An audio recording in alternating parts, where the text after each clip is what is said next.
नमस्कार दोस्तों। क्या न्यूजीलैंड सीरीज से पहले टीम इंडिया को नया टीवी कप्तान मिलने वाला है और क्यों सूर्य कुमार गिल की जोड़ी को अब गंभीर भी हटाना चाहते हैं? आज हम वही सच्चाई खोलने वाले हैं जिसे अब तक दबाने की कोशिश की जा रही थी। क्या आपने नोटिस किया है कि टीम इंडिया पिछले कुछ समय से जीत तो रही है लेकिन भरोसा नहीं जगा पा रही है। स्कोर बोर्ड पर जीत दिख जाती है लेकिन मैदान पर यह दबदबा नहीं दिखता जिससे विपक्ष डर जाए। और इसकी सबसे बड़ी वजह है कप्तान और कोच की सोच में साफ भ्रम। सूर्य कुमार यादव की कप्तानी में टीवी सीरीज जीती गई, इसमें कोई दो राय नहीं, लेकिन कप्तानी जीत से नहीं, कप्तान के प्रदर्शन और फैसलों से तौली जाती है। और यहीं पर सूर्य कुमार पूरी तरह फेल नजर आते हैं। पिछले कई टीवी मुकाबलों में सूर्य कुमार का बल्ला पूरी तरह शांत रहा। पावर प्ले में गैर जिम्मेदार शॉट, मिडिल ओवर्स में धैर्य की कमी और बड़े मैचों में पूरी तरह गायब। अब हाल ही भारत दक्षिण अफ्रीका टीवी सीरीज को देखें, जहां टीम ने सीरीज 3-1 से जीती। इसके बावजूद सूर्य कुमार यादव की बैटिंग पूरी तरह फैल रही। 5 मैचों में उन्होंने कुल 34 रन ही बनाए। 3 मैचों में उनके रन औसत केवल 8.5 के आसपास रही। और आखिरकार साल 2025 को कोई भी अर्धशतक नहीं पूरा किया। सवाल सीधा है, जो कप्तान खुद रन नहीं बना पा रहा, वह टीम से जवाब कैसे मांगेगा? अब बात सिर्फ फॉर्म की नहीं रह गई, बात भरोसे की है। ड्रेसिंग रूम में खिलाड़ी देख रहा है कि कप्तान बार बार फेल हो रहा है, फिर भी उसकी जगह पक्की है। और यही चीज़ टीम के माहौल को खोखला करती है। यही वजह है कि सूर्य कुमार अब कप्तान कम सिस्टम का प्रोडक्ट ज़्यादा लगने लगे हैं। और सूर्य कुमार अकेले नहीं हैं, शुभमन गिल की कहानी भी लगभग वैसी ही है। गिल को टीवी का भविष्य बताया गया, उप कप्तान बना दिया गया, लेकिन गिल ने 2025 में टीवी में 15 पारियों में सिर्फ 291 रन बनाए, औसत 24.25 के साथ, और इस दौरान कोई अर्धशतक नहीं लगाया। मतलब कप्तान और उप कप्तान दोनों ही एक ही सीजन में बड़ा योगदान देने में पूरी तरह नाकाम रहे, जो टीवी जैसे फॉर्मेट में घातक नजर आने चाहिए थे। आंकड़े चीख चीख कर सच्चाई बता रहे हैं। टीवीज में गिल का स्ट्राइक रेट, उनकी निरंतरता और बड़े मैचों में प्रभाव तीनों सवालों के घेरे में है। फिर भी गिल हर मैच में प्लेइंग 11 का हिस्सा है क्योंकि पद उनके पास है। अगर यही प्रदर्शन किसी नए खिलाड़ी का होता तो कब का बाहर बैठा दिया गया होता।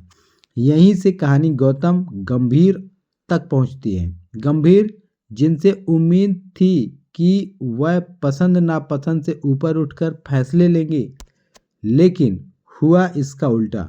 कुछ खिलाड़ी जो गंभीर के करीबी माने जाते हैं, उन्हें लगातार मौके मिले, चाहे वे कितनी भी बार फ्लॉप क्यों ना हुए हों। और कुछ खिलाड़ी जो घरेलू क्रिकेट में आग लगा रहे हैं, उन्हें नज़रअंदाज किया गया। पिछले कुछ मैचों को उठाकर देख लीजिए, गंभीर के पसंदीदा खिलाड़ी लगातार फ्लॉप, ना बल्लेबाजी में जान, ना गेंदबाजी में धार, फिर भी वही चेहरे, वही नाम, वही लाइनअप। यह चैन नहीं, जिद लगने लगी थी। और बीसीसीआई ने सब बहुत देर तक देखा, लेकिन अब सब्र टूट चुका है। न्यूजीलैंड के खिलाफ 21 जनवरी से शुरू होने वाली टीवी सीरीज से पहले बीसीसीआई ने साफ प्रस्ताव रख दिया है, टीवी कप्तान बदला जाएगा। अब कोई प्रयोग नहीं, अब कोई पसंद नापसंद नहीं। वजह भी साफ है, गंभीर के भरोसेमंद खिलाड़ी चल नहीं रहे और टीम का भविष्य खतरे में डाला जा रहा है। और यही वह मोड़ है जहां गंभीर के सामने सबसे बड़ी चुनौती खड़ी हो जाती है, क्योंकि कप्तानी की रेस में जिन दो नामों की सबसे ज़्यादा चर्चा है, श्रेयस अय्यर और हार्दिक पांड्या, यह दोनों ही खिलाड़ी गंभीर के नापसंद माने जाते हैं। श्रेयस अय्यर की बात करें तो यह खिलाड़ी दबाव में बिखरता नहीं, बल्कि और मजबूत होता है। चोट से वापसी के बाद भी जिम्मेदारी लेना, टीम को संभालना और बड़े मौक़ों पर रन बनाकर यह सब श्रेयस को कप्तानी के लिए मजबूत दावेदार बनाता है। वो शोर भी नहीं करता लेकिन काम पूरा करता है। हार्दिक पांड्या का मामला भी कुछ ऐसा ही सीधा है। टीवी फॉर्मेट में ऑलराउंडर कप्तान होना किसी हथियार से कम नहीं। अभी हाल में उन्होंने दक्षिण अफ्रीका के खिलाफ सीरीज में बल्ले से आग लगा दी। उन्होंने महज 16 गेंदों में अर्धशतक लगाया, जो भारत के लिए दूसरे सबसे तेज टीवी अर्धशतक में से एक है। इसके साथ ही हार्दिक ने टीवी अंतर्राष्ट्रीय क्रिकेट में 2000 रन और 100 विकेट का शानदार डबल भी पूरा किया। यह उपलब्धि केवल कुछ चुनिंदा खिलाड़ियों के नाम दर्ज है और इसी सीरीज में उन्होंने युवराज सिंह का रिकॉर्ड भी तोड़ा। सबसे ज़्यादा बार 50 प्लस रन के साथ विकेट लेने वाला भारतीय बनने का कीर्तिमान गेंद से विकेट, बल्ले से रन और फैसलों में आक्रामकता हार्दिक पांड्या यह सब देता है। हाँ, फिटनेस पर सवाल है, लेकिन जब फिट है तो मैच का रुख अकेले पलट देता है और शायद यही बात गंभीर को सबसे ज़्यादा खटकती है, क्योंकि हार्दिक उनके कंट्रोल में नहीं आता और यहीं पर गंभीर और चयनकर्ता अजीत अगरकर की मनमानी पर ब्रेक लगाता है। बीसीसीआई ने साफ शब्दों में कह दिया है, अब कप्तानी चेहरा देखकर नहीं, आंकड़े देखकर दी जाएगी। इसी मुद्दे पर गंभीर और अगरकर को कड़ी फटकार भी लगी है। पहली बार ऐसा हुआ है कि यह दोनों बैकफुट पर नजर आए।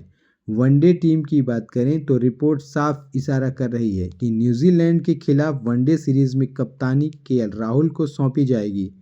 यानी एक बार फिर अनुभव को तरहीज रोहित और विराट रोंको की जोड़ी फिर से मैदान पर दिखेगी। यह फैसला बताता है कि बीसीसीआई अब फॉर्मेट को अलग अलग नज़रिए से देख रही है। गंभीर के लिए एक और बड़ा झटका आया है ईशान किशन और मोहम्मद शमी के प्रदर्शन से। घरेलू प्रदर्शन में ईशान किशन का बल्ला आग उगल रहा है। लगातार रन, आक्रामक अंदाज और विकेट कीपिंग में मजबूती अब उसे बाहर रखना सीधी बेईमानी लगेगी। शमी की वापसी ने तो चयनकर्ताओं की नींद उड़ा दी है। फिटनेस से लौटकर जिस तरह उन्होंने बल्लेबाजों को परेशान किया है, उससे साफ है कि वह अभी ख़त्म नहीं हुए। बीसीसीआई ने अब साफ कर दिया है, अगली सीरीज में ईशान किशन और शमी को लेना अनिवार्य है। यह आदेश नहीं, आखिरी चेतावनी है। अब गंभीर की मनमानी ज़्यादा दिन नहीं चलने वाली। अब सवाल सिर्फ कप्तानी का नहीं है, सवाल सोच का है। या तो टीम इंडिया प्रदर्शन के रास्ते पर चलेगी या फिर जिद और अहंकार के रास्ते पर। न्यूजीलैंड सीरीज से पहले होने वाले फैसले सिर्फ टीम नहीं, भविष्य तय करेंगे। अगर परफॉर्मेंस की बात करें तो टीम के मिडिल ऑर्डर में सबसे भरोसेमंद नाम है तिलक वर्मा का। तिलक वर्मा अपनी शांति, सॉलिड तकनीक, मुश्किल परिस्थितियों में परफॉर्म करने की क्षमता के लिए जाने जाते हैं और टीवी फॉर्मेट में भी टीम के एंकर रोल को बखूबी निभा सकते हैं। और फिनिशिंग की जिम्मेदारी लेना चाहिए रिंकू सिंह के कंधों पर। रिंकू सिंह अपनी अद्भुत फिनिशिंग क्षमता, आखिरी ओवर में मैच पलट देने वाले शॉट्स और दबाव सहने की क्षमता के कारण दुनिया के टॉप टीवी फिनिशर्स में गिने जाते हैं। अब जरा सोचिए, जब सूर्य कुमार जैसे कप्तान लगातार बड़े रन नहीं बना पा रहे हैं, औसत गिर रही है और कोई भी अर्धशतक नहीं है और गिल जैसे उपकप्तान भी बड़े प्रदर्शन से दूर हैं, तो क्या टीम इसी ढर्रे पर टीवी विश्व कप जैसे बड़े टूर्नामेंट तक बिना बदलाव पहुंच पाएगी? और यही कारण है कि बीसीसीआई ने कप्तानी बदलने का प्रस्ताव गंभीर के सामने रखा है।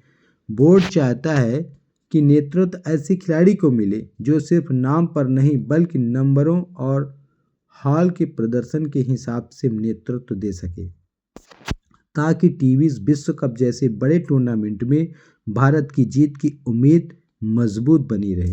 यही वजह है कि श्रेयस अय्यर, हार्दिक पांड्या और ऋतुराज गायकवाड़ जैसे नाम खुले तौर पर सामने आ रहे हैं, क्योंकि इन खिलाड़ियों के आंकड़े बताते हैं कि वे न केवल रन बना सकते हैं बल्कि टीम को बड़ी परिस्थितियों में दिशा दे सकते हैं।